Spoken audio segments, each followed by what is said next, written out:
கோடானு கோடி விஜய் டிவி ரசிகர்களுக்கு இனிய காலை வணக்கம். இது கேபி ஜுவல்லரி அண்ட் ஜெம்ஸ் வழங்கும் ஜோதிட தர்பார். நம்ம தர்பாருக்கு வழக்கம் போல நம்முடைய 3 சிறப்பு வல்லுநர்கள் வருகை தந்திருக்காங்க. அவங்க நமக்காக இன்னைக்கு என்ன சுவாரஸ்யமான தகவல்கள் சொல்ல போறாங்கன்னு பார்க்கலாமா?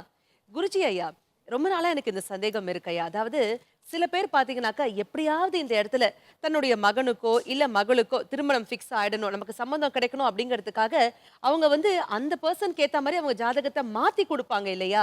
இதை நம்ம எப்படி ஐயா கண்டுபிடிக்கிறது? இந்த ஜாதகம் இவருக்கு சரியாதான் இருக்கா இல்ல மாத்தி கொடுத்துருக்காங்களா அப்படிங்கறது நாம எப்படி தெரிஞ்சுக்கிறது? சில சாஸ்திர விரோதமான காரியங்கள்ல இதுவும் ஒன்று. அது எல்லா இடங்கள்லையும் இது நடக்கிறதில்ல. ஏதேனும் ஒரு சில இடங்கள்ல ஜோதிடத்தின் பால் நம்பிக்கை இழக்கின்ற ஒரு ஒரு துர்பாக்கியமான நிலைமை வரும்போது இந்த மாதிரி ஜாதகத்தை மாற்றி கொடுக்கறது அப்படின்றது நடக்குது.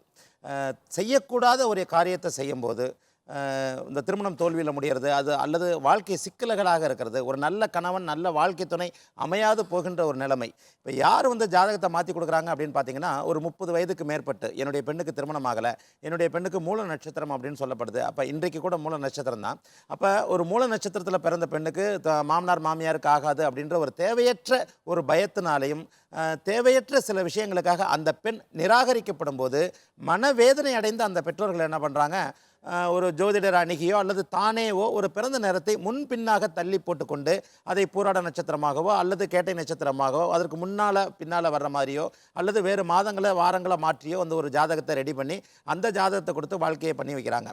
இப்போ இந்த வாழ்க்கை பண்ணி வைக்கிறதன் மூலமாகவே நியாயமாக பார்த்தீங்கன்னா அதை பண்ணாமல் இருந்தாலே ஒரு அடுத்த சில மாதங்களில் அந்த பெண்ணுக்கு திருமணம் ஆகின்ற ஒரு அமைப்பு இருந்திருக்கக்கூடும். அப்படிப்பட்ட ஒரு அமைப்பு இருக்கும்போது, ஏன்னா திருமணம் என்பது வாழ்க்கை துணை என்பது நம்ம கையில் இல்லை.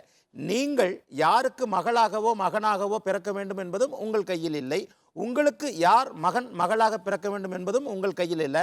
யாருக்கு யார் என்கின்ற அமைப்பும் கடவுள் ஒருவனுடைய கையில் தான் இருக்கு.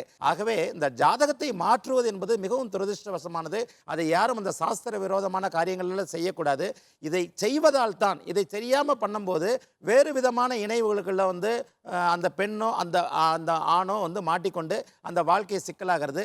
அதனால நம்ம ஜாதகத்தை மாற்றி விட்டார்கள் அப்படின்றத ஒரு சாதாரண பொதுமக்களாக இருந்தாலும் சரி, ஜோதிடராக இருந்தாலும் நிச்சயமா அதை முழுமையாக அறிந்து கொள்ள முடியாது. அந்த இடத்துல கண்ணை கட்டுதுன்னு நாங்கள் சொல்லுவோம். அந்த கண்ணை கட்டுவதை கூட இறைவன் இன்னாரை இங்கே சேர்க்க வேண்டும் என்பதற்காக நடத்துகின்ற ஒரு திருவிளையாடல் அப்படின்னு தான் நம்ம சொல்ல முடியுமே தவிர, அனைத்து காரணங்களுக்கும் அனைத்து காரியங்களுக்கும் காரணங்கள் இருக்கின்றன என்ற விதியின் அடிப்படையில் கடவுளின் அனுமதியோடு நடக்கிறது என்றுதான் இதை எடுத்துக்கொள்ள கண்டுபிடிக்க முடியாது. இதனைத் தொடர்ந்து இன்னைக்கு முதல் 4 ராசிகளுக்குரிய தினப்பலன் பார்த்துடலாம்.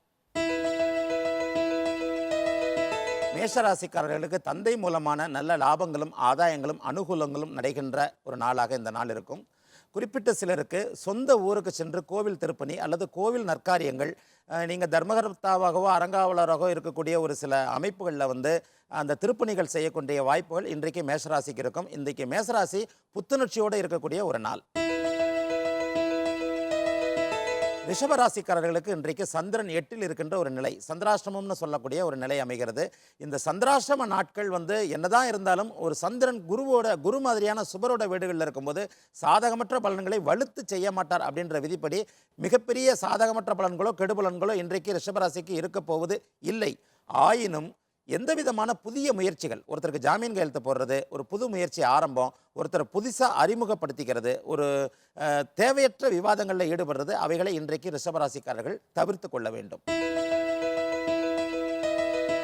மிதுன ராசிக்காரர்களுக்கு 2 குடையவன் 7ல் அமர்ந்திருக்கிற ஒரு அதி அற்புதமான நாள். இன்றைக்கு வாழ்க்கை துணை மூலமான ஒரு பொருளாதார வசதி, அவர்கள் மூலமான ஒரு நல்ல அனுபவங்கள், அவர்கள் உங்களுடைய சொல் பேச்சை கேட்பது, இதுவரைக்கும் தனக்கு பிடிச்சது தான் சரி, தன்னுடைய தான் பிடித்த முயலுக்கு 3 கால் என்று நினைத்து கொண்டிருந்த உங்களுடைய லைஃப் பார்ட்னர் இன்றைக்கு உங்களுடைய சொல்லை கேட்பார். நீங்கள் சொல்வதும் சரி, உங்களுடைய ஆலோசனை கேட்பதன் மூலமாக இந்த காரியத்தை நான் நன்றாக செய்து கொள்ள முடியும் என்று உங்களுடைய வாழ்க்கை துணைவர் உங்களுடைய வார்த்தையை மதித்து நடக்கின்ற ஒரு நாளாக மிதுன ராசிக்கு இன்றைக்கு இருக்கும்.